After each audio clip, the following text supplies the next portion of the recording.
Hi guys, hello. For this afternoon's video, I'm planting more crops. So more crops to grow, the better. More to get in due time. Okay, I'm so taba na. So what I'm doing right now is I'm what is this? I'm putting organic fertilizer to the hole where I'm going to plant the okra. I have planted actually my okra. The first batch of okra that I have planted are already growing. So this is the second batch already. This part here.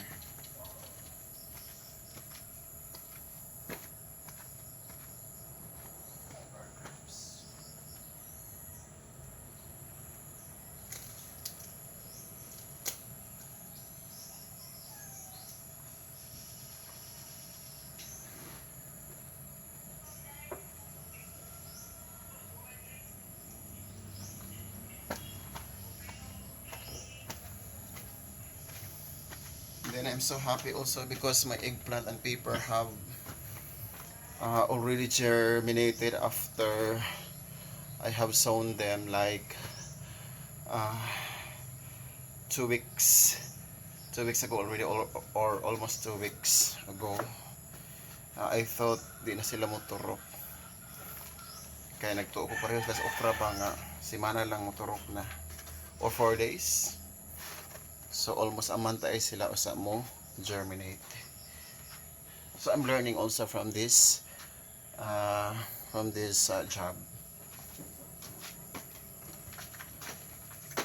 I'm learning new things about agriculture, about planting. So where? Here.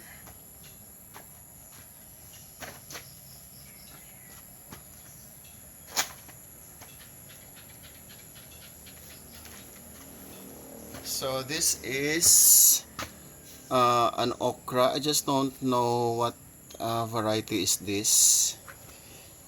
So turok siya din hiya. So I need to transplant. I'm doing transplanting now. That's the process. So it's final place. Kay gamay ra man ni siya. So I believe that okra is deep-rooted crop. Deep-rooted kind of crop. So it needs sa kuan gyud. Dili not in the pot, especially small pot. So that it can really develop.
Just did it. Where's the other one?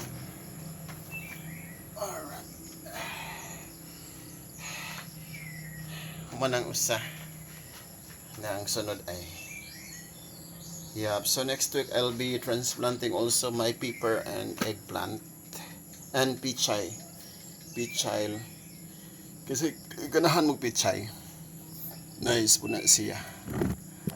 Gisahon. Lubuhon.